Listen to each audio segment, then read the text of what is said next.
Direct News TV. October 8, 2023. The people vying for Liberia's presidency on October 10. Monrovia, Liberia. On Tuesday, over 2.4 million Liberians head to the polls to elect a president and members of their legislature. Currently, there are 19 candidates hoping to replace incumbent President George Weah of the Coalition of Democratic Change, CDC, who is seeking a second six-year term. The two main challengers are former Vice President Joseph Nyuma Boakai and businessman Alexander Cummings. Both men were previously in a four-party opposition alliance, the Coalition of Political Parties, CPP. However, despite initial success, the coalition has since broken up after reported disagreements over who gets the presidential ticket in this election cycle.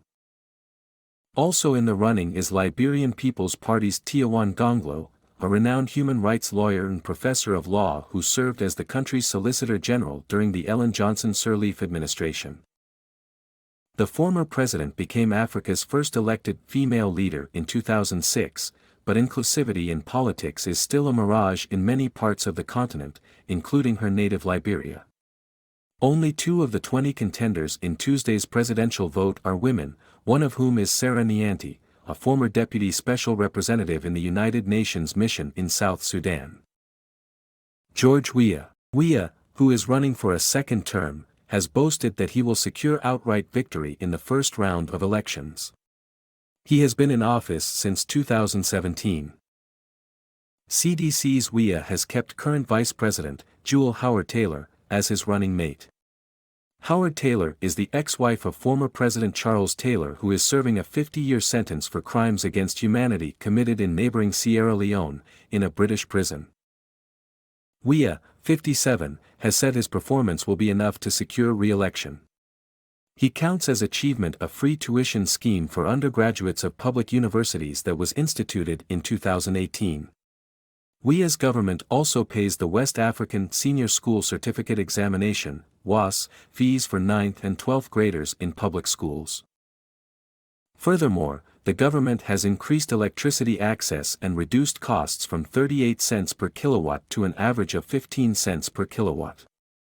The administration has also embarked on several road construction projects around the country.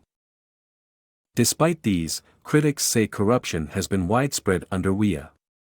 They also point to the state of the economy and rising food prices, which led to protests in December last year and in June of 2019 as indicative of government failure.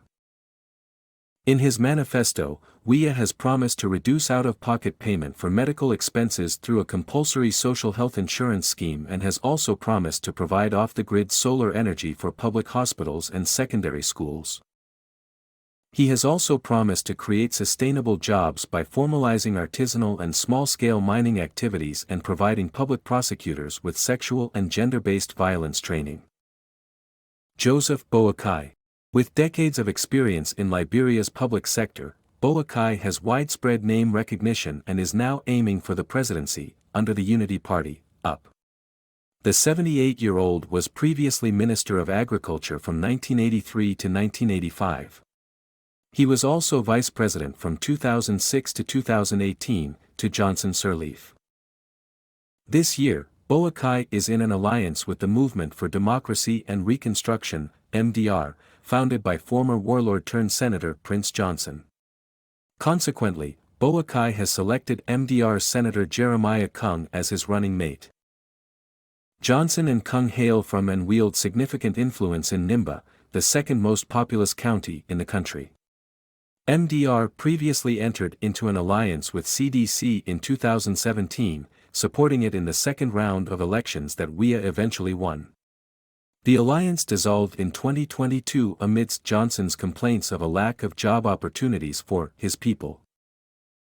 For many, Boakai's second attempt at the presidency is a rematch with Weah after both men faced each other in 2017. Both men proceeded to the second round after none attained the required absolute majority to claim victory in the first round. Weah eventually won.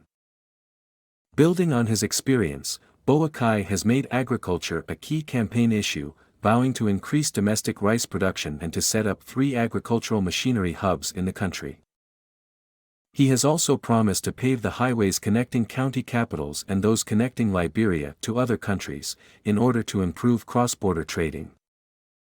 The former vice president has also promised to work with the legislature to establish a specialized court to fast-track cases of corruption and economic crimes and to support the private sector in developing programs for recycling solid waste into producing renewable energy. However, critics have said that at 78 years old, Boakai is too old to govern. Boakai has also been accused of facing health challenges, which he has denied. Alexander Cummings.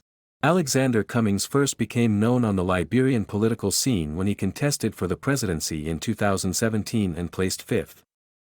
This year, he is running on the platform of the Collaborating Political Party, CPP, a coalition between Cummings' Alternative National Congress and the Liberty Party. Cummings, 57, served as the head of Coca-Cola's African subsidiary between 2001 and 2008 and as its global chief administrative officer from 2008 till he retired in 2016. In his role at Coca-Cola, he oversaw the creation of its Africa Foundation, which helped in the continental response to the spread of HIV/AIDS. In 2011, he was awarded Liberia's highest national honor, the Humane Order of African Redemption, by Johnson Sirleaf for his humanitarian work. Cummings has centered his campaign on diversifying Liberia's economy. To this end, he has promised to establish a $20 million empowerment fund to support women and youth-owned businesses as well as farmers within his first 100 days in office if he wins, while freezing all current tax and regulations to review in order to create a business-friendly environment. He has also spoken of a Buy Liberian policy that will prioritize buying locally made products to boost indigenous businesses. Lastly, he has expressed support for the establishment of a war crimes court to prosecute key characters in the country's civil wars of 1989 to 1997 and 1999 to 2003. My name is Kingsley.